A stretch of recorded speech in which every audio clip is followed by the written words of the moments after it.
सृष्टि बचपन से ही दिखने में सुंदर नहीं थी, लेकिन अमीर बाप की बेटी सृष्टि पर उसकी माँ जान छिड़कती। मेरी बेटी कितनी प्यारी है, भगवान सबको सृष्टि जैसी बेटी दे। सृष्टि धीरे धीरे बड़ी होती है। एक दिन सृष्टि की सहेली कहती है, तू दिखने में कितनी अजीब सी है, लेकिन मैं जानती हूँ हम सब में सबसे अच्छी शादी तो तेरी ही होगी। तेरे पापा अमीर जो हैं। और बता नहीं सकते यार, दहेज तो हर कोई देता है, ये क्या ज्यादा ले जाएगी अपने पति के लिए? अरे बड़े शहर में कोठी है इसके पापा की। अरे पापा की है ना, कौन सी इसकी है? इसकी होती तब तो कोई भी लड़का इससे शादी कर लेता। अरे पापा की मतलब पापा की है तो मेरी ही है ना? किसने कहा? अब तेरी तो तब होगी ना जब तेरा भाई ना हो। वैसे भी शादी के बाद सारी प्रॉपर्टी भाई के नाम होती है। सृष्टि समझ जाती है कि उसे किसी भी हालत में माँ बाप की सारी प्रॉपर्टी को अपने नाम करना है, लेकिन कैसे? एक दिन सृष्टि का भाई शीनू कहता है, बहन क्या कर रही है? तुझसे एक बात करनी है। अरे हाँ करना, मैं तो तेरी बहन हूँ। बहन मेरी लाइफ में ना एक लड़की है, बहुत अच्छी है। मैं सोच रहा हूँ माँ और पापा से बात करूँ शादी के लिए। सृष्टि को समझ में आ जाता है कि भाई की शादी होते ही भाभी उसे एक दिन भी घर में बर्दाश्त नहीं करेगी।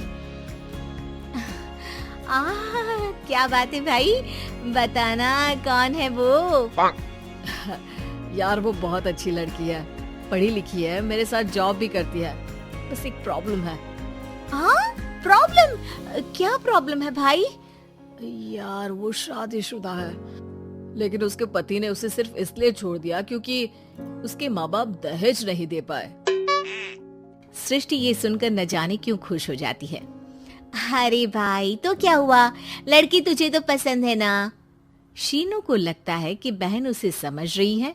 वो इस बात से अनजान होता है कि उसकी बहन की मंशा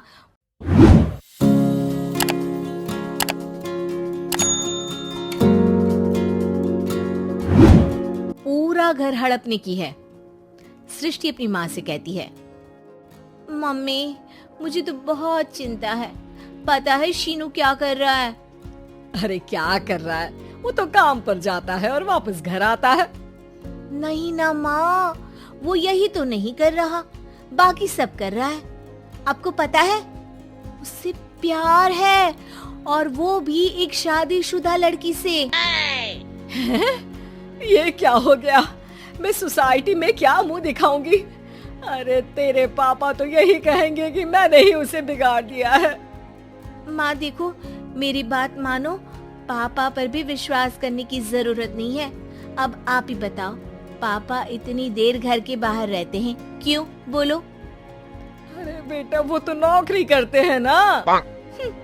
तू बहुत भोली है माँ।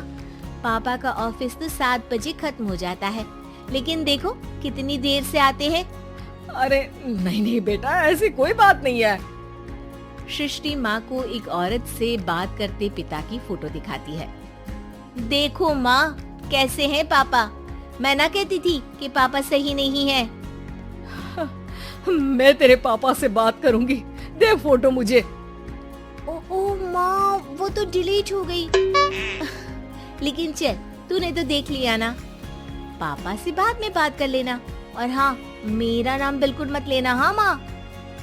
अब क्या था, सृष्टि के माँ और पिता के बीच झगड़ा होना शुरू हो जाता है। सृष्टि के मन में क्या चल रहा था कोई नहीं जानता था। एक दिन, माँ सृष्टि के लिए एक लड़का देखा है, वो लोग शाम को उसे देखने आने वाले हैं।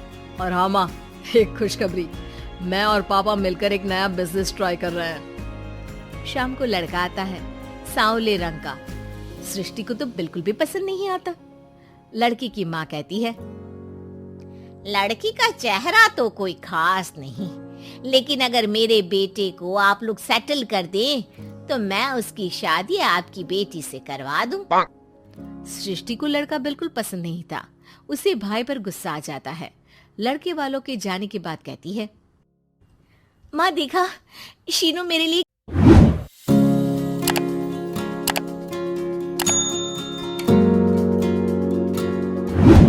कैसा लड़का लेकर आया, न दिखाने लायक न सुनने लायक, सेटल भी नहीं, वो भी हम करे।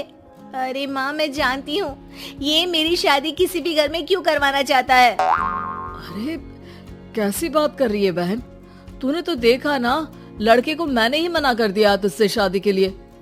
जिसने लड़का बताया था उसने उसकी बहुत तारीफ की थी। बात आई गई हो जाती है, लेकिन सृष्टि का मन शांत नहीं होता। क्या करूं, कुछ समझ में नहीं आ रहा। मेरी शादी हो गई तो ये लोग पूरी प्रॉपर्टी शीनू के नाम कर देंगे, मेरे हाथ तो कुछ लगेगा ही नहीं। तभी सृष्टि को आइडिया आता है। वो किसी वकील को फोन करती है।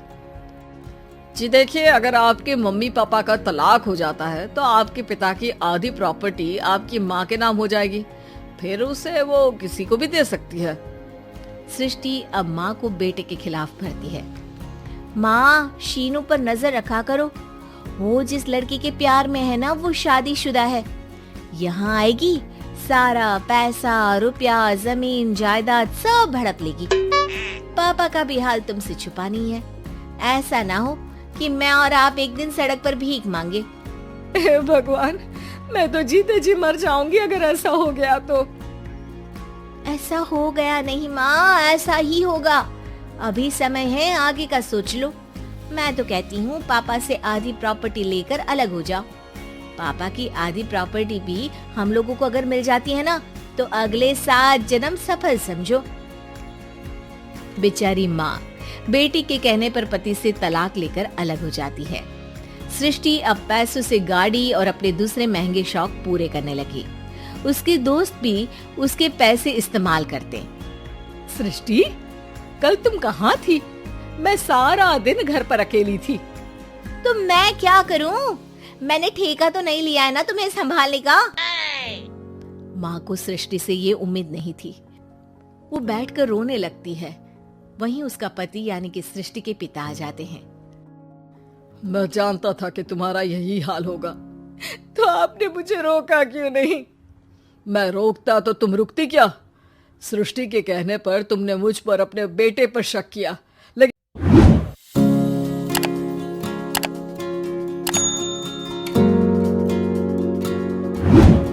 तुम ये भूल गई कि कैसे हम दोनों ने मिलकर जीवन में इतना सब खड़ा किया। माँ पति के गले लग जाती है। मुझे माफ कर दीजिए, मैंने आपकी कमाई का एक बड़ा हिस्सा गवा दिया। कोई बात नहीं, तुम साथ हो तो मैं ऐसी 7 प्रॉपर्टी खड़ी कर दूंगा। तभी वहाँ सृष्टि आ जाती है रोते हुए। माँ, मयंक ने मुझे छोड़ दिया। वो बोल रहा था जब तक मेरे पास पैसे थे तब तक ही वो मेरे साथ था। पापा, माँ, मुझे माफ कर दीजिए।